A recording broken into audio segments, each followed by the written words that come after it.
jërë ngeen jëf yéen ñi safoo site internet bi di Buzz Actu 221 nuyu nañ leen bu baax jaajëfal leen ci kóolu tege sopp bi ak topp bi nga xamante ne rek yi nag ñu koy topp bu leen fàttee abonné di bës cloche de notification yi ngeen mën a am yeneen i info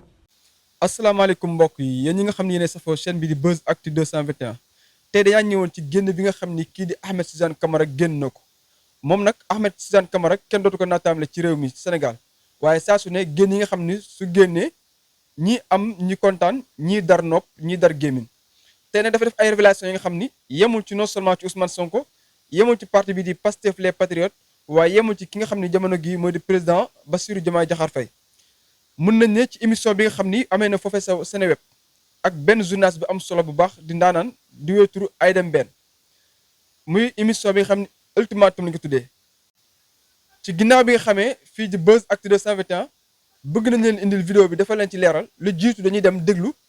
kàddu yi nga xam ni moom Ahmed Suzanne Camara moom la daal di yëkkati daal di ñëwaat léegi nañ dem déglu kàddu yi nga xam ne Ahmed Suzanne Camara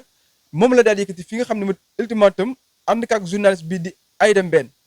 ci loolu nag moom Aïda posé na ay questions yu am solo waaye dafa mel ni moom dafa jàll li nga xam ni moo di mbooy gi ginnaaw bi nga xam ne déglu nañ émission bii di ultimatum foofee ca Seneweb muy Aïda Mbène di ab journaliste bu pertinente posé question ki nga xam moo di Ahmed Suzanne Camara ci leen li nga xam ni moo di jamono avant élection yi pendant et après waaye ci loolu indi ci ay Ahmed Suzanne ni nga ko saa su ne gisee ay révélation yu am solo waaye li may jiitu olof dafa faral di ne ku sa wujju di sëlëm doo set man mën a déedéet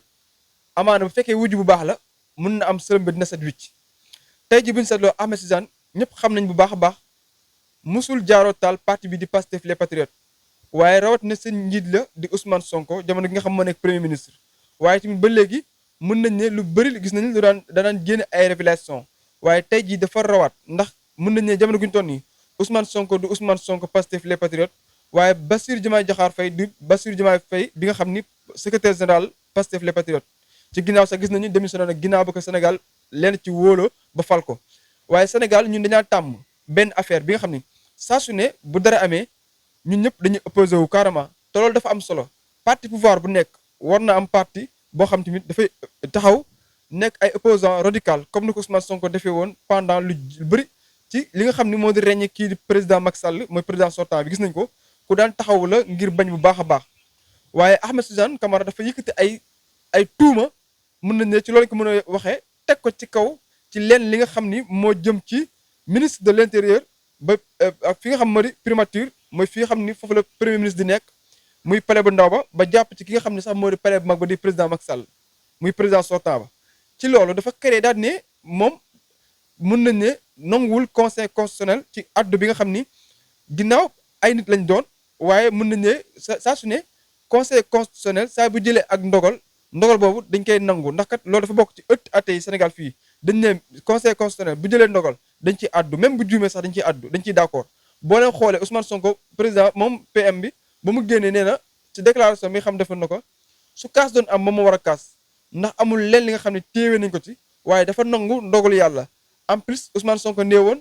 dafa am li nga xam moom la ñuy teg muy projet boobu la ñuy bëgg mu jàll comme nag projet pour mu jàll nekkul jëmbi Ousmane Sonko mu am solo mais projet bi jàll mu am solo te non seulement projet boobu mu Ousmane Sonko ak parti Pastef les Patriotes proposé woon askanu Sénégal biir réew biti réew mun nañ ne loolu ñoom réussir nañ ko ba jàll na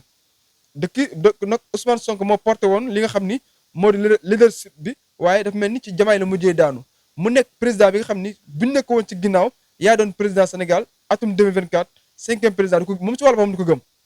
parti Pastef les Patriotes xaaj bi ñu bëri duñ ko gëm ndax li waral li ñu mel mooy ñoom ñëpp dañaa jiitaloon Ousmane Sonko ni amuñu parti amuñu plan A amuñu plan B amuñu plan Z lépp Ousmane Sonko la mais nag l'homme propose Dieu dispose yàlla daf ne sutura instant président Bassirou Diomaye Diakhar Faye mooy président sénégalais yëpp léegi nag dafa am moom Ahmed Suzanne Camara nee na d'accordul benn yoon ki nga xam ni tey jii mooy di président Bassirou Diomaye Diakhar Faye nekk président am loolu am na ci droit bu ko neexee waaye dafa am li nga xam dafa am fooy mënta dund ci àdduna ak fu àdduna mënta nekkee nga ne man asamaan si yàlla si duma tim ndax kat dafa bula wala kat moom day changer à chaque instant kon nag moom du sama asamaan loolu mënul nekk ndax foo mënta nekk rek asamaan si da lay tiim jant bi génn da lay tiim bu neesee da lay tiim lu munta am na dala tiim kon nag nga nangu nga bañ président Bassirou Diomaye Diakhar Faye mooy président tous les Sénégalais fu munta nekk képp ku bañ ak ku nangu loolu la yàlla dogal xëy nag mun nga opposé wu taxaw ne carrément du ma nangu kii lii ak lii ak lii ak lii mais leeral am na solo génne am na solo waaye dafa am ay kàddu yi nga xam ni war na cee bàyyi xel bu baax a baax ne ay moment bi moment kàddu tuuma yu leer nañ yi nga xam ni amaana yi sortant yi la ko def mais am na ci boo xam ne conseil constitutionnel la daal di concerné ci ginnaaw bi nga xamee ne kandaam Bassirou Diomaye Diakhar Faye waru woon jàll ndax kat Pastef les patriotes dañ kaa tasoon loolu lépp ñëpp leer na nañ ñi amaana dinañ ci indi jàngat waaye tamit bi ci des mu ne kii di président bi nga xam ni moo di président Macky Sall di président sortant bi dafa nekk président Macky Sall kii président Bassirou Diomaye Diakhar Faye dafa nekk ki nga xam ni dafa illégitime kon dafa illégitime dañ ko sàccal ci ay bureau yi nga xam ne bureau fictif la kon nag ci loolu du àdduna neex mukk jamono guñu toll nii ba mu nekk président am ma xam ne ni Ahmed Tidiane nar na sonn trop ndax 5 ans yi moom mu neex ko Bassirou Diomaye Diakhar Faye mooy président sénégalais mu nakari ko moom mooy doon président Sénégal dina métti loolu nag ci moom waaye nag su leen seetloo dafa tudd ay dëkk ne dëkk yooyu ñii dañaa def le tout créé fi ay bureau fictif lu ci mel ni Tamba Kaffrine ak Saint-Louis ñu ne foofu bi ñu seetloo moom nee na Ahmed Tidiane nee na suñu seetloo foofu ay bureau fictif yi ñu fa créé moo tax président Bassirou Diomaye Diakhar Faye gagné waaye ci ak kon dafa boo xoolee fictif bu amee kon mën nañ ne sàcc la bëgg a waxee waaye Sénégal gu ñu toll nii ñëpp xam nañ bu baax a baax ne sàcc ak vote mënatul am ci réew rawat na vote yi nga xam ni moom lañ gis ci atum 2024 gii ñëpp a génn non seulement dem voté ji massivement gis ngeen Touba nu mu mel ak yenn ci régions yi waaye gis nañu bu baax a baax troisième âge yi premier âge ñëpp a génn dem voté ji non seulement waaye tamit gis nañ bu baax a baax yemuñu ca ñëpp ba ñu voté pare am na ci ñoo xam ne dañaa sécuriser seen vote maanaam dañaa toog foofu mu jaral leen lu nekk comme ni ko xale Ousmane Sonko yi doon waxee mooy xëdd voté ndogu jubilé daanaka mën nañ ne loolu dafa am ci ginnaaw bi nga xam tendance ñëpp ba ñu génnee parti yëpp nangu nañ non seulement président Macky Sall sax nangu na ba félicité ki nga xam ne moo nekkoon ñëpp doon jàmbaarloo muy Bassirou Diomaye Diakhar Faye war a jàmbaarloo Amadou Ba sax ñoom ñaar lañ doon jéem a diirante mag nangu nañ te ku xool ko xam ni analyse politique dëgg mën nañ jàpp ni jamono guñ toll ni Bassirou Diomaye Faye coalition yu ñëwoon ñëpp langaamu ci ginnaawam ak PDS bi nga xam ni parti bu am doole la kon daanaka bu génnee premier tour lu war a mën a nekk la parce que Pastef les patriotes mën naa ne ñu yàgg xeex ngir doon di nekk président ci atum 2024 gi la waaye bu ñu seetloo ci ginnaaw ki nga xam ne moo di Madiambal Diagne dafa am kàddu yi nga xam ne daf ko yëkkati woon ne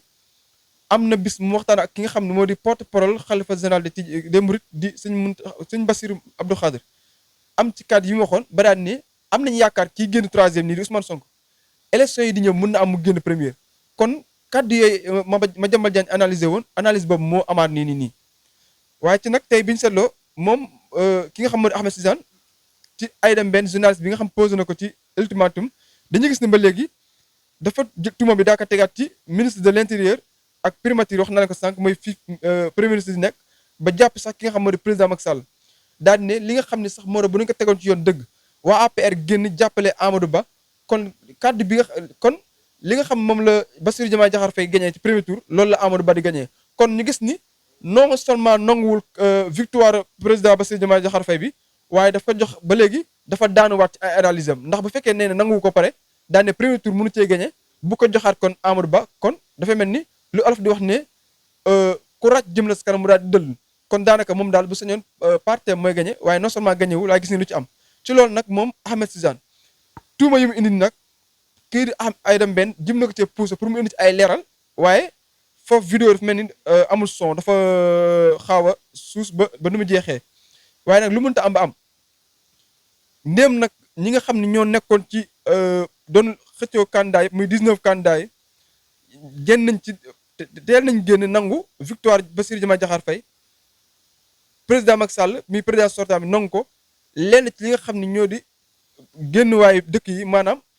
dëkk yi sori yi ñëpp nangu félicité premier tour bi Sénégal am kon nag moom en tant que Ahmed Tidiane waroon na mën a nangu dès le maintenant mais nag ba léegi mën nañ ne lu olof li ñu ma waxoon sànq rek mooy ku sa wujj di sëlam doo set mën a déedéet mën na am bu fekkee wujj bu baax la mën na am di nga set waaye daanaka ba léegi su fekkee ni saa su ne moom li muy wax lee ne mooy Diomaye di doon président am loolu moom wax bu yàqu rek la mu nekk mu nakk mooy président am amaana nag lu fi nekk ba nekk fi mooy tey jii gis nañu ba léegi asamaan si moom fu mu mënta nekk da koy tiim rek fu mu mënta nekk da koy tiim te fu mu mënta nekk président Bassirou Diomaye Diakhar Faye la ñuy wax non seulement nag am na ñoo xam ni dañaa tàmm ne Diomaye dañaa tàmm ne li mais li ci mënta am baam rek mooy président bi léegi nag lu fi nekk ba xam mooy lii wax yi wax xëy na mën na am jàpp naa ni Diomaye di ko toppee dara wala Sonko di ko toppee dara mais dans les normes état war na ko toppee dara wala ñi nga xam ne ñoom la tuumaal war nañ ko toppee dara ndax bi ñu seetloo ba léegi nag premier ministre de l'intérieur bi nga xam jamono gi ñu toll nii gis ngeen déclaration lu mu waxoon mooy nee woon nañ ko njabootam nee nañ ko da ngay xaru ndax lu tax élection yi fi enjeu yi mu nekkoon gis ngeen ko bu baax a baax ci même réew du Sénégal waaye non seulement yàlla def na sutura organiser na ko ci njëkk ak teranga mais tamit organiser na ko ci parti organiser na ko ci sincèrement ku waxal dëgg rek gis nañu Sénégal liñ doon tiit ñëpp ci élection jaar na yoon wala boog njort nañu ñëpp doon tiit ne Sénégal day tàkk affaire et tout ça gis nañu jàmm ak salaam mujj naa am kon nag tey jile li doon yoon mooy moom bu félicité wul sax mu maandu noppi waaye rek am na révélation yoo xam ni ëppoon na moom mu koy génnee di ko wax ci en tant que moom mi ki mu doon waaye en tant que ki mu doon mooy en tant que day jàngale di yaraate war a nekk joxe un bon exemple waaye tamit war na nekk ki nga xam tamit en tant que moom mi mu doon mooy fi mu far ngir bu fekkee da ngaa ne damaa far ci benn parti njiitul parti ba d'accord ki topp ci parti ba d'accord lenn ñi nekk ci biir parti ba d'accord lenn ñi nekk ci biir coalition boobu d'accord li wareef yow mii nekk ci biir coalition boobu nekk ci biir parti boobu te nga ne doo mës a wax ayi bu président Macky Sall ci bi nga xam ne topp nga ko PDS mu génn nekk créé parti nga toppaat ko tey mu nekk parti pouvoir nga toppaat ko kon du génn wane ginnaaw nga daan wax lu baaxam tey nga wax lu bonam kon nag loolu waroon na tax nga mën a bañ a yàq deru président ndax lu mu dee président am na mbalaan kiiraay muy article 80 boobu waaye nag lu mënta am baam tamit war nañu bàyyi xel ni ak lu mënta am am président bi mën nga daan bokk moom foo di kaf di ree di bokk moom añ di bokk ak di moom waaye bu dee ba nekk président rek amaana am na loo xam ni utal ngeen am na loo xam ni war nga kaa rusee dara ba si sax ki nga xam ni yéen a bokkoon di jàng ci daara ja bu yàlla defee mu dem ba nekk ak oustaz wala mu dem ba nekk yéen degré yi ñëpp di ko déglu kooku war nga kaa rusee dara ba lépp loo ko war a wax publiquement nga bàyyi ba ngeen wéet ngeen wax ko tey nag Ahmed Suzanne kàddu yi la indi mu nekk kàddu yi nga xam ne amaana am na ñoo xam bett leen benn yoon ndax saa su ne saa bu génnee ñu bëri daan ne tëj rek lay wax waaye nag saa su ne am na ñoo xam bett na leen ndax rus man de en tant que man dama wax bett na ma ndax xaaree ma ko woon fii amaana maa ngi doon yaakaar bu baax a baax bu génnee mun na am mu wax leneen lu bokkul ak lii xëy na nag ñi mu tuuma muy conseil constitutionnel mun na am ñu bàyyi ko bañ kaa toppee dara parce que dañu jàpp ni daal kii daal moom mooy loolu rek ku far la mun na am ñu bobat ba léegi ñu topp ko xool ci li mu wax fa la ko teg waaye nag ñi nga xam ni ñooy primature ku ci mel ni premier ministre ba fa nekkoon waaye tamit ku fa nekk mel ni ministre de l'intérieur Macky Sall xam na da ko toppee dara ñooñu war nañ gën a ba génn Ahmed Suzanne fi mu wax ñu xool fu mu ko teg ak bureau yi nga xam ni moom la tudd muy fictif yi Tamba Kaffrine Saint-Louis mu indi ci ay leeral bu baax a baax yi lañ leen indi loon ci fi nga xam ne moo di Buzz Actu 221 saa su nekk comme nañu leen indi bëgg nañu ko indi lii mu nekk concept bu bees comme lañu leen ko wax la fois passée gis na jamono passé amoon nañu benn invité ci noonu la ñuy defee nag di feral léegi saa su ne indi ay chroniques yoo xam ne dañuy indi ay révélation indi ay chroniques yi nga xam ni benn vidéo la ñuy jël teg ko bokk jànkonde ak yéen indi suñu xalaat saa su ne ñu bàyyi ni xel parti pouvoir bu nekk am nga droit am nga ginnaaw bañ la falee am nga yoon la mu am parti opposition mais dafa teel Diomaye président bi mu nekk jamono gi ñu am ñuy opposé ci moom dafa teel trop parce que war nañu mën a may ko sax 100 jours yi nga xam ni ñu xool ndax liggéey na wala liggéeyul waaye jamono guñu toll nii gis nañu bu fekkee dañaa bëgg a opposé wu ba jaral na sax yenn yi dafay xaaw ñaaw lool te mën naa ne parti pouvoir bi nga xam moo di parti sortant bi buñu leen wax leen jamono guñu toll nii lan la ñu war a mën a wax ba koy teg ci askanu Sénégal lii la leen indi loon di ñaan yàlla ci réew mi nag jàmm yàlla na fi sax ndax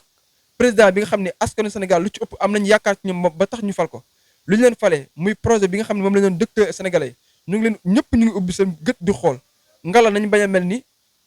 yi fi wees donte ne yi fi wees nag liggéey nañu macha allah waaye nag bii sénégalais am nañ ci ñoom yaakaar te bëri na sénégalais yu bëri yoo xam ni su parti bii defee lu baax bu baax a baax muy Ousmane Sonko PM ak ki nga xam moo di président Bassirou Diomaye Diakhar Faye suñu defee lu ñëpp di xaar ci ñoom mooy ñu indi Sénégal bu mucc ay ba ñëpp gisaat seen bopp gëm naa ne Sénégal gii dina fi jaaree baax ba faw non seulement waaye ñu bëri dañuy jaaraat fii duggaat ci politique gën a bëggaat politique waaye nag bu fekkee ni échec am na te yàlla bu mu am ñu bëri fi la ñuy jaaree bàyyi politique ba faw ba ilaa yow mi diin ndax kat dañuy jàpp ni président Bassirou Diomaye Diakhar Faye ak premier ministre bi dañ leen wor ndax kat li waral ni mel mën nañu ne projet ba askan bi ñëpp wóolu leen ak ñi nga xam ne sa daaw ñu politique fexe la tout uti carte d'identité inscrit fexe la tout ñi daawul voté sax génn jour boobu voté ngir rek am changement rupture tey jii li nar a am kon nag ñu ngi leen di ñaan yàlla bu baax a baax ginnaaw bañ leen falee ndax sëñ Abdou daan ne ab gaal ci digg géej nañ ñaanal capitaine ba mu mucc ndax bu capitaine bi muccee rek gaal bi dina mucc waaye su fekkee ne ñaanal ñi nekk ci biir gaal bi dañuy ñaan capitaine bi gaal gi këpp wala capitaine bi am jafe-jafe non seulement bu capitaine bi amee jafe-jafe ñi ci gaal bi yëpp dañu suux te bu suux amee amaana yow mi nga xam ne yaa doon ñaan diñ ci loru say njaboot dinañ ci loru kon nag jamono guñu toon nii fii ak 5 ans dafa des li fi war ba war nag mooy parti opposition yi ñu gën opposé wu mais dafa teel ñu may tuuti boo xam waaye tamit parti bi nga xam moo di parti pouvoir ñu ñaanal leen yàlla jàmm ak salaam ba li nga xam ne moom lañ yaakaar nii ñu xool gunge leen ci ñoom ci seen projet gunge leen ngir kat ñu am mucte ngir kat ñu am réussite totale ndax sa réussite totale mooy réussir àdduna mooy réussir Sénégal mooy réussir ñëpp asalaamualeykum wa rahmatullah taala wa barakaatuhu